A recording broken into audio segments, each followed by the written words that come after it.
네, 반갑습니다. 바른교회 장승재 목사입니다. 오늘 하나님의 말씀의 제목은 불가피한 전쟁에서 승리하는 방법이라는 제목으로 말씀 나누도록 하겠습니다. 이스라엘의 영웅인 다윗이 배신, 속임수, 간음, 살인 등에 연루된 사건들을 접하게 될 것임을 볼 수 있는데요. 그 중에서도 밧세바와의 간음은 다윗의 삶에서 모든 것을 바꾸어 놓는 계기가 됩니다. 그렇다고 해서 다윗을 사울처럼 취급해서는 안 된다는 것이 사무엘상하 저자의 주장입니다. 사울은 하나님께 반역했지만 다윗은 죄를 짓고 난 후에라도 회개하고 주님의 용서와 자비를 구했기 때문이라는 것이 그 이유인 것이죠. 오늘 본문에 기록된 사건은 바로 앞장이었던 시바와 무비보셋 이야기와 마찬가지로 공통점을 갖고 있습니다. 어느 정도 정권의 안정과 평화를 누리던 다윗은 9장에서 요나단의 집에 자비를 베풀었습니다. 그리고 이제는 하나님의 언약 안에 있는 사람이 아닌 언약 밖에 있는 사람에게 자비를 베풀기를 원했습니다. 그렇습니다. 하나님의 사랑을 받은 사람은요, 그 사랑을 교회 안에서 예수님을 믿는 지체들과 서로 나누며 그 사랑을 더욱 키워나가게 되어 있습니다. 그러다 보면 이 넘치는 하나님의 사랑을 우리끼리만 나누기가 아쉬워지게 되는 겁니다. 그러다 보니 이 사랑을 하나님을 모르는 자들, 교회 밖에 있는 사람들에게 흘려보내고 싶어지게 된 겁니다. 다윗도 그랬습니다. 그 사랑을 전하기 위해서 자비를 베풀었다는 것이죠. 저희는 다윗의 이 모습을 통해 두 가지 교훈을 얻을 수 있을 것 같습니다. 첫 번째는 다윗이 하나님 앞에 정직하게 지속적으로 살기만 했다면 주변의 어떤 나라도 다윗의 군대를 대적할 수 없음을 보여주고 있다는 겁니다. 이 말은 곧 저와 여러분들에게도 해당되는 말씀이라는 거예요. 하나님의 말씀 앞에 올바르게 서기 위한 노력을 지속적으로 한다면 하나님은 주변의 어떤 사람도 우리를 대적할 수 없도록 하실 수 있다는 것을 말씀해 주심을 알 수 있습니다. 바라기는 하나님의 말씀대로 살아가기 위해 정직한 삶을 사셔서 주변에 대적들이 없는 축복을 누리시기를 주님의 이름으로 축복합니다. 두 번째로, 하나님의 사랑을 받은 사람은 다른 사람에게 알리고 싶고 베풀고 싶어진다는 겁니다. 그러나 다윗의 자비를 받아들이는 사람들의 반응은 매우 대조적임을 알 수 있습니다. 무비보셋은 몇 번씩이나 땅에 엎드려 절을 하며 다윗의 선처를 받아들인 바 있습니다. 그러나 오늘의 암몬 사람들은 다윗의 자비를 거부했다는 겁니다. 1절과 2절을 보십시오. 다윗은 무비보셋에게 은총을 베풀었던 것과 같이 암몬의 한운에게도 은총을 베풀기 위해서 그 아버지 나하사의 장례식에 신하를 보냈다고 1절과 2절에서 말하고 있습니다. 그런데 암몬의 신하들은 다윗이 보낸 조문객들이 정탐꾼일 것이라고 의심했고, 왕 한우는 신하들의 말을 듣고 조문객을 모독하고 내쫓는 어리석은 짓을 저질렀다고 3절과 4절에서 확인할 수 있습니다. 선을 베푸는 것이 악으로 돌아온 겁니다. 그것도 국제적인 결례를 행하면서 말이죠. 다윗의 신하들이 당한 일은 남자가 아니다라고 조롱당한 것과 같습니다. 이는 국가 간 외교 관계에서 볼 때 있을 수 없는 일인 겁니다. 그러면 어느 정도의 일을 당했길래 남자가 아니다라는 조롱이라고 여기는 걸까요? 다윗의 부하들의 수염 절반을 깎고 의복을 양쪽 엉덩이까지 절반을 자르고 돌려보냈다고 4절에 나오죠. 여러분, 그 당시 문화에서는요, 수염은 남자다움을 상징했습니다. 이스라엘 남자들은 사랑하는 이의 죽음을 애곡하거나 극한 수치를 당했을 때만 잠시 수염을 깎았습니다. 또한 율법은 강제로 수염 자르는 일을 금하고 있음을 레위기 19장 27절에서도 확인할 수 있습니다. 당시의 옷은요, 신분을 나타내는 수단이었습니다. 그런데 그들의 옷이 찢겼다는 건, 그것도 엉덩이 부분까지 찢겼다는 것은 엄청난 모멸감을 주기에 충분했다는 겁니다. 아마도 사절단에게 선택의 여지가 있었다면 이런 수치를 당하느니 차라리 장렬하게 처형되는 것을 택했을 정도로 엄청난 수치스러운 일이라는 것을 우리는 알면 좋겠습니다. 이건 남성성 제거를 상징하는 것이었기 때문에 그렇다는 거예요. 다윗의 수하들은 수치스러운 모습으로 왕 앞에 나설 수 없다고 생각했습니다. 이 소식을 전해 들은 다윗은 그들에게 연락해서는 여리고성에서 수염이 자랄 때까지 기다렸다가 예루살렘으로 돌아오라고 5절에 전하게 됩니다. 그들의 수치에 민감함을 보이는 다윗. 여러분 멋있지 않으십니까? 우리도 이러한 모습이 있으면 좋겠습니다. 다른 사람의 아픔과 수치가 회복될 수 있는 시간을 주는 사람 말입니다. 대부분 교회 안에서 사역을 하다 보면요, 내부적으로 성도들 간의 의견이 맞지 않아서 힘들고 어려운 일들이 발생될 때가 있습니다. 하지만 그 반대로 하나님을 믿지 않는 사람들을 섬기는 일 가운데에서도 다윗의 신하들처럼 상처받고 수치스러운 일을 당하는 경우가 생길 때가 있다는 겁니다.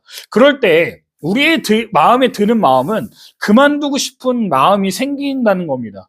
당연한 마음일 겁니다. 그때 사역을 그만두고 싶다, 내려놓고 싶다고 하는 사람에게 우리는 어떻게 말하는 게 맞는 걸까요? 물론 교회의 사정에 따라 다르겠지만 만약에 저라면요, 일단은 쉬게 해드리는 것이 맞다고 생각합니다. 회복의 시간이 필요하다는 겁니다. 다윗은 이스라엘의 목자로서 항상 양들의 불편함과 부족함을 살펴서 배려하는 사람이었습니다. 그리고 자신의 백성들이 받은 수치와 아픔을 두고 본 사람이 아니었다는 겁니다. 자신에게 정면으로 전쟁을 선전포고하는 싸움을 걸어오는 것에 다윗은 이제 그들과 전쟁을 준비함을 볼 수 있습니다. 여러분, 다윗도 이렇게 행동했습니다. 그렇다면 하나님은 저와 여러분들을 어떻게 바라보시겠습니까? 교회 봉사를 하지 않는다고 책망하실까요? 네가 어떻게 나한테 이럴 수 있겠냐라고 말씀하실까요? 저는 아니라고 생각합니다. 하나님의 품 안에서 치유를 받는 시간이 필요하다는 겁니다. 우리는요, 기계가 아닙니다. 열심히 에너지를 소비하면요, 그만큼 회복의 시간이 필요한 존재들이라는 겁니다. 들어오는 게 있어야 나가는 게 있는 존재들이라는 것이죠. 하나님의 사랑이 우리 안에 가득 차는 그 내적 평안을 얻는 시간이 필요합니다. 그런 시간이 없이 주기만 하는 사역은요, 우리를 지치게 만들 겁니다. 다윗은 그 사실을 알았기에 자신의 백성들을 쉬게 한 겁니다. 회복할 시간을 주었다는 것이죠. 하나님도 우리에게 동일하게 말씀하실 거라고 생각합니다. 힘들면 쉬어도 괜찮아. 그동안 열심히 해왔잖아. 내가 너의 헌신을 다 받단다. 그러니 충분히 쉬면서 내 안에서 거하렴. 그리고 회복되었다고 생각될 때 내가 내게 맡긴 사명을 다시 감당해 주진 않겠니라고 말씀해 주실 거라고 저는 확신합니다.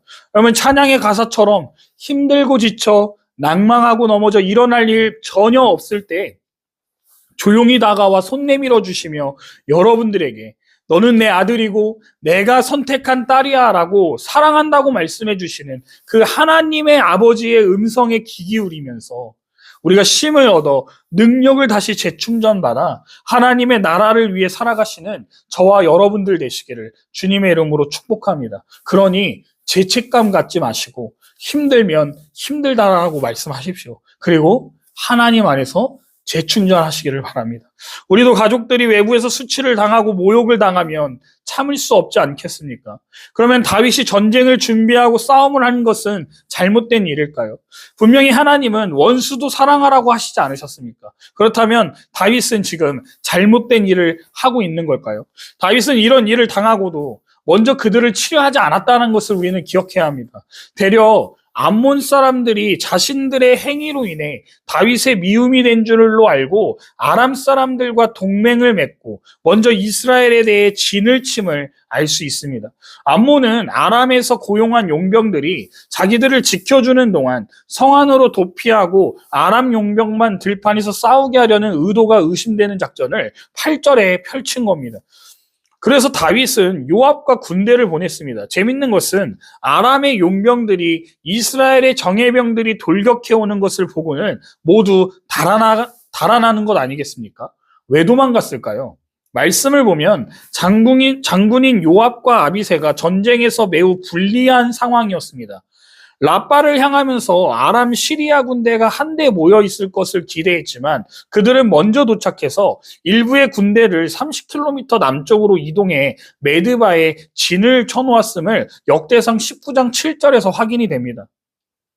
결과적으로 요압과 아빗의 군대가 아람 시리아 군대에게 포위되었던 겁니다. 그래서 요압과 아빗에는 군대를 둘로 나누어서 하나는 아빗에게 맡기고 주님을 위해 장렬하게 싸우자고 각오를 하고 나아갔던 겁니다. 그런데 유리한 위치와 승리를 거머쥐었던 암몬 군대와 아람 사람들이 도망을 가는 것 아니겠습니까? 암몬은 용병들이 도망하자 자기들도 성 안으로 숨어버리게 됩니다.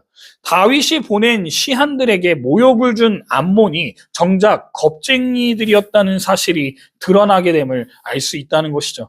사랑하는 성도 여러분, 불리해 보이는 상황 속에서도 하나님을 의지하는 자에게는 하나님께서 나서 주십니다. 그리고 불가능해 보였던 해결되지 않을 것 같은 상황을 해결해 주시고 역전시키심을 믿으시기 바랍니다.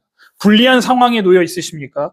도저히 내 힘으로 감당할 수 없는 일에 마주하여서 어디로 가도 지금 빠져나갈 수 없는 터널 속에 있는 것 같이 느껴지는 분 계십니까? 그 깊은 터널에 구멍을 내시고 빛이 들어오게 하사 없던 문도 만들어 빠져나오실 수 있게 하시는 분이 우리 하나님이심을 믿으시기 바랍니다. 요압과 아비새는 그 하나님을 믿고 장렬하게 죽을 각오로 임했습니다. 그때 하나님은 은혜를 베풀어 주셨습니다. 하나님께서 저와 여러분들을 애워싸고 있는 모든 해결되지 않는 문제들을 이 시간 해결해 주시기를 주님의 이름으로 축복합니다. 하나님을 의지하시기 바랍니다. 그분께 맡기시기 바랍니다. 두려워하지 마십시오. 불안해하지 마십시오. 하나님께서 여러분들과 함께 하시기 때문입니다. 오직 승리의 확신 가운데 담대히 믿음의 선한 싸움을 싸워 승리함으로 하나님 나라의 군사로 사명을 다하는데 최선을 다하시기 바랍니다. 그때 하나님의 은혜를 경험하게 되실 거라고 저는 확신합니다. 그렇게 하나님의 은혜를 경험하시는 여러분들 되시기를 주님의 이름으로 축복합니다.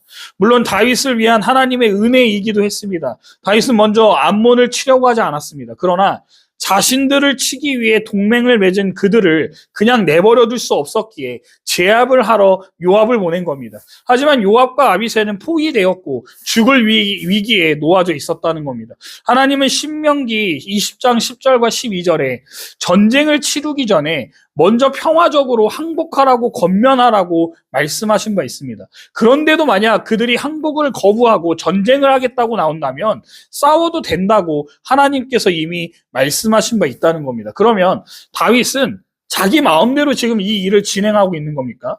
아니라는 거예요. 하나님의 말씀에 순종하여서 이 일을 진행했고 하나님은 다윗에게 승리를 주셨다는 사실을 잊어서는 안 됩니다. 성도는 모든 일에 하나님의 말씀대로 순종해야 하는 겁니다. 그럴 때 하나님이 약속하신 승리와 평안의 복을 받아 누리게 된다는 사실을 믿으시기 바랍니다. 아람 왕 하닷에세겔은 자신이 보낸 용병이 모두 도망했다는 것이 수치스러웠는지 암몬과의 관계 때문인지 아람의 군대를 모아서 군사령관 소박에게 맡겨 이스라엘을 치게 합니다. 이에 다윗은 온 이스라엘 군대를 모아 요단을 건너 헬람에서 아람 군대와 일전을 벌이게 되죠. 아람이 아무리 군사력을 총동원한다고 해도 하나님이 함께 하시는 이스라엘을 이길 수 있을 것 같습니까? 없습니다. 결국 아람 군대는 병거 700대와 마병 4만 명을 잃게 됩니다. 군사령관 소박도 죽는 참패를 당하게 되죠. 아람은 이스라엘이 얼마나 강한지를 잘 알게 되었고 하다레셀은 암몬과의 관계를 끊고 이스라엘과 화친을 맺었다고 19절에 나옵니다. 결국 다윗을 모욕했던 암몬은 이 바람 앞에 등불이 되고 만 겁니다. 이처럼 세상은 하나님의 백성을 두려워할 수밖에 없습니다. 그러면 어떻게 해야지만 이런 일이 가능하다라고 말씀드렸습니까? 하나님의 말씀에 순종하고 그분의 말씀대로 우리가 살아갈 때 하나님을 모르는 자들이 우리를 보고 두려워한다는 거예요. 우리가 하나님을 진실하게 섬기기만 한다면 어느 누구도 우리를 조롱하거나 공격할 수 없습니다. 혹여 공격하고 조롱한다 할지라도 하나님이 보고 계시지 않는다는 겁니다. 언제든 우리가 하나님 편에 선다면 반드시 승리할 거라는 것을 기억하시기 바랍니다. 그러니 세상의 방식에 눈을 돌려 사는 삶이 아닌 예수 그리스도의 종으로서의 삶을 사는 저와 여러분들 되시기를 주님의 이름으로 축원드립니다.